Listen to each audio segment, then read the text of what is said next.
What's up, guys? So we're back again for another reef update.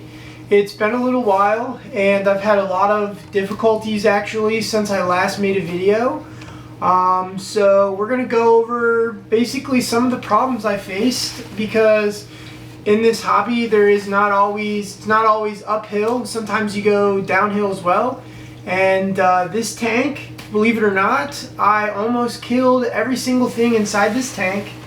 So yeah, so basically, a little story before we get into the update. I was doing a little maintenance, doing a little cleaning, and with my new Apex equipment, in the app you can set your stuff to auto dose to a schedule, and I accidentally switched it to on instead of auto for the dosing. And so when you switch it to on in the dosing slider bar in the app, basically what happens is it turns the doser on instead of just putting it auto to the schedule, and it doses non-stop. So I dosed a ton of alkalinity and a ton of calcium, and I'll show you clips of the tank right now basically of what it looks like. It looked terrible. I mean, I did not think I was going to come back from that. The whole tank was cloudy. There was so much precipitation going on. I thought I pretty much just crashed the entire tank. But fortunately, after a big water change, I took all my pumps out, sterilizer, I took the skimmer off, I took literally everything off the tank, cleaned it, did a big water change, and then the next day I cleaned everything again and I did a little more of a water change, and fortunately enough, I lost nothing. So if you catch a mistake fast enough, you can avoid a total start over and a crash, because this tank was on its way. I mean, I had an alkalinity jump from 8.0 to 13.65, which is a lot. You're not really supposed to jump more than 1.4 DKH a day. And this tank jumped all the way from 8.0 to like 13.6, 13.7 almost. So yeah, so we were breaking some rules of reefing, and yeah, so this tank, I almost lost it. So there's that. Also, during that product of disaster, I was trying to clean my skimmer, and it was up late and I was stressed out. It was like 6 hours of time I had to spend in the middle of the night figuring this out because of one little mistake that cost me. That was a 5-minute mistake that cost me like 6 hours of time. I broke my skimmer in the process. I broke some of the one of the pieces on the plate that you push down into the skimmer to create the bubbles, and so I had to order that back, order that part. So I finally got that in. I've got everything set up. So yeah, so the tank has gone through some serious monstrosities, but overall everything is still surprisingly thriving. There are some new additions to the tank. I have a CO2 scrubber that I have half set up here behind me that I'm going to set up once I get all my alkalinity and calcium back in line. And yeah, let's go through some of the stuff as far as what I have in the tank now. As you can see on my purple stylo, there is a lot more growth, and it is starting to split off in many more places, so that's super fun. I'm very excited to see that coral grow, because it is, it's growing pretty quickly. My original green slimer piece is starting to spread out, and it looks like it's going to start to branch off from the top, which is really fun. I'm very excited about that. I added a big piece of green slimer that I actually cut in two. I have this piece with all the arms that I glued down right here. That's just a test piece to see what happens, and I'm going to frag that piece down as it grows longer and longer. That's just going to be like a fragging piece. And then I actually cut a long trunk basically off of it, and I have it glued to the lowest, most bottom rock in my tank. We're going to see how that grows out. I'm pretty excited because that piece over there, I don't know what's going to happen. I don't know if my lights are strong enough with my schedule. I have a rough idea of the par, but I'm not sure if it will grow from there. And it's thriving right now, and it seems to be doing well. So we'll see what happens with that. That's just kind of a test piece, because I'm not really sure what to do with that rock. My sand sifting goby lives under that rock, so there's regularly sand tossed on it, so I don't want to put anything too crazy on there, so I just threw that green slimer on there. Up here, I'm starting to finally get some growth off my Kermit Acropora. That thing finally starting to settle in. It's not a whole bunch of growth, but it's enough. If you look back at my old videos, you can kind of see what it started as. It started as like really small, and then it's starting to get some arm length on there. My Montipora, which I thought was a plating Montipora over here in the corner, I don't really know if it is a plating Montipora at this point, or it is and it's just trying to settle in still and grow onto the rock or what, but it's starting to look like an encrusting Montipora by the way that it's growing down and onto the rock. I'm hoping it grows down and then starts to branch out. I really wanted some plates to come off, but I'm not gonna take it out of the tank because it might not be that. I'm just gonna let it do its thing and see what happens, and if I need to get another plating Montipora somewhere else, I can just glue one of those onto the back wall and let that go. As far as my GSP, even though, yeah, there are a lot of bubbles, like I said, I had to clean my skimmer, and it's breaking back in, and I actually ordered the bubble trap for this skimmer. This skimmer produces a lot of bubbles anyway, even after broken in, and there's like a $25 part you can get that cuts down on all the bubbles in the display. So that should be here in 2 days, so I'm gonna have to figure out a way to fit that back in my AIO chambers. But anyway, the GSP back there is starting to have explosive growth on the back wall. You can see it starting to spread out, which is very exciting. So that's super fun. I'm hoping that that'll take over a majority of the back wall, and I can just cut little pieces off and frag it, give it to my friends, maybe send it out to some of you guys.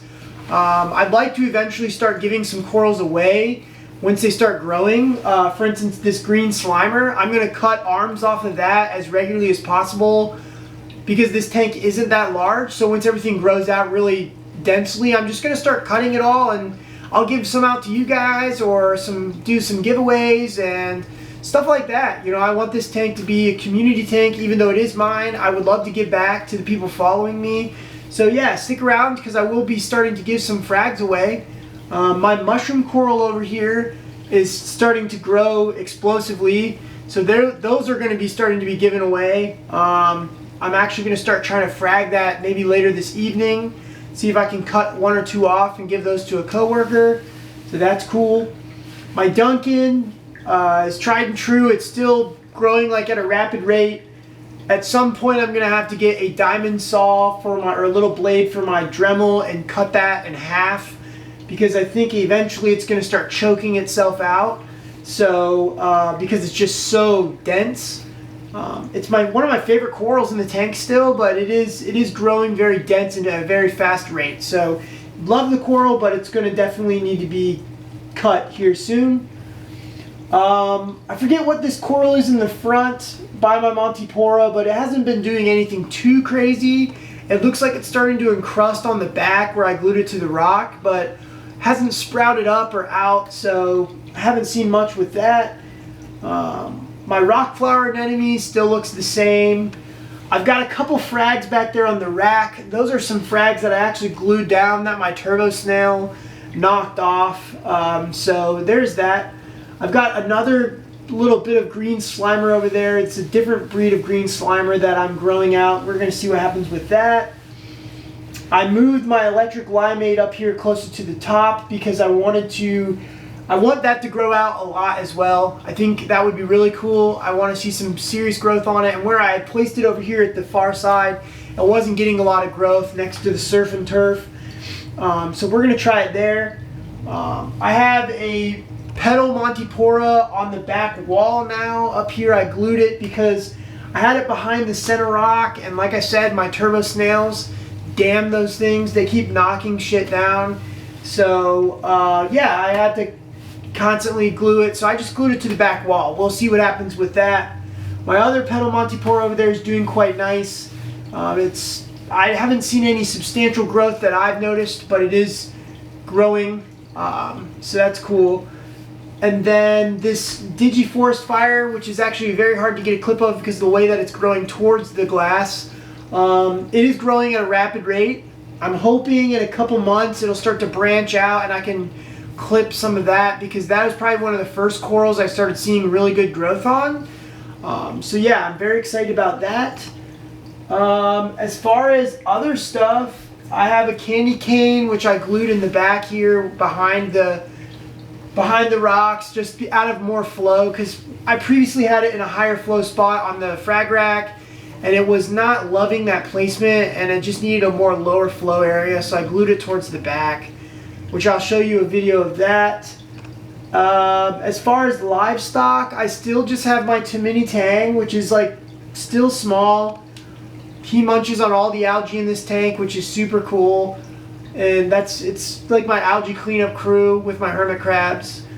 I still have the diamond white goby. He works on this sand pretty much every day, which keeps it super nice. The only other fish that I have is my lawnmower Blenny, another algae cleanup crew guy. He just gets around where the Tamini Tang skips over. So as you notice, my tank is pretty algae free because I have fish and a cleanup crew, and those things really tend to work down the algae. Plus with my UV sterilizer, it's how I keep this tank pretty low on algae. So that's pretty effective from what I've gathered, and very natural source of algae elimination. As far as everything else in the tank, that's probably the weekly update. My JF Jolt back there, it's still tiny, it's not doing anything. I moved it to the center, so maybe it'll get more coarse lighting and better flow, and hopefully we'll see it take off. You know, that'd be exciting. I guess my next plans for the tank is to probably add some fish. I'd like to add maybe some clownfish again. My previous clowns I got from a local fish store, they had some diseases. They were in really rough shape. I had to get rid of them. They were pretty much dead fish at the rate in which they were dragging the bottom. They were non-repairable. So I basically gave those away in hopes that somebody could try to save them, because everything I tried, it wasn't working. But yeah, I'd like to get a paired clownfish group, so that would be cool. I thought about maybe getting a wrasse or race, however you want to pronounce it. Yeah, if you have any fish recommendations for this tank, let me know. I'm always taking recommendations, as I really just want to fill this with some more fish and some more life, because the corals are starting to take off and I'd love to see some more things swimming around. I want to get an Acropora crab as well as a porcelain crab. I'm kind of thinking about maybe getting another rock to put over here, a piece of dry rock, and maybe trying this black widow anemone from a local reefer where I get a lot of these SPS frags from. They've got really good deals on black widow anemones for 60 bucks, which is a steal, as most of you probably would say. So I'm thinking about trying to place it over here somewhere. I don't know if that's going to work. Yeah, I'm going to try it. I'm going to see if I can work out a deal. If it keeps moving around and stinging stuff, maybe I can give it back and trade for a frag of something else. So we'll see. I'm going to just try it, hopefully. But yeah, that's where this tank is at. A lot of ups, a lot of downs, but we're still working it out.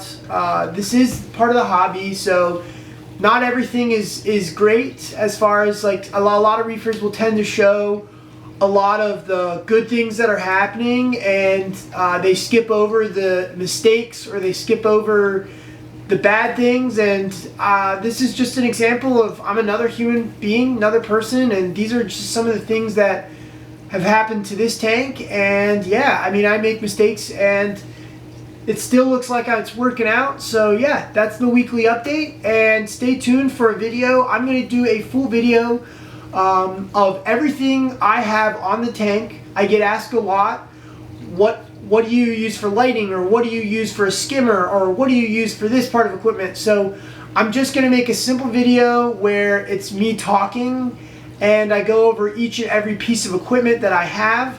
And I can talk more about that in the comment section if you have questions about my lighting schedules or whatever. But stay tuned for the next video, because it's going to just going to highlight every single piece of equipment I have on the tank, and every single piece that I've added and why I added that. So if you have this tank or you're looking to set up a tank, you can sort of compare what I've gathered as far as information and success, and maybe it can help some of you guys as future reefers or reefers currently. So thanks for watching my video, and stay tuned for the next one, and don't forget to comment, like, and subscribe, and thanks.